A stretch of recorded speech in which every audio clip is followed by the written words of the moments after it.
కి స్వాగతం. ఆఫ్ఘనిస్తాన్లో కురిసిన భారీ వర్షాల వరద బీభత్సవానికి సృష్టించాయి. ఈ వరదల కారణంగా 33 మంది మృతి చెందగా 27 మంది గాయపడ్డారు. రాజధాని కాబూల్తో పాటు పలు రాష్ట్రాల్లో అకస్మాత్తుగా వరదలు సంభవించాయి.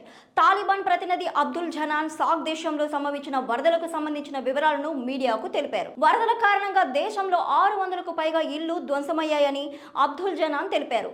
వర్షాల కారణంగా 200 పశువులు మృతి చెందాయని, 800 హెక్టార్లలోని పంటలు దెబ్బతిన్నాయని అన్నారు.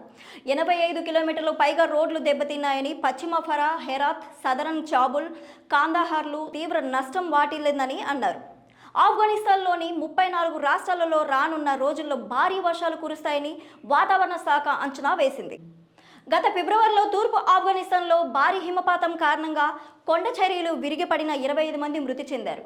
మార్చిలో కురిసిన వర్షాలకు 60 మంది మృత్యువాత పడ్డారు. ఆఫ్ఘనిస్తాన్లోని వాతావరణ పరిస్థితుల్లో పెను మార్పులు చోటు చేసుకుంటున్నాయని ఐక్యరాజ్య సమితి గత ఏడాదిగా హెచ్చరించింది. దీనికి గ్లోబల్ వార్మింగ్ కారణమని పేర్కొంది.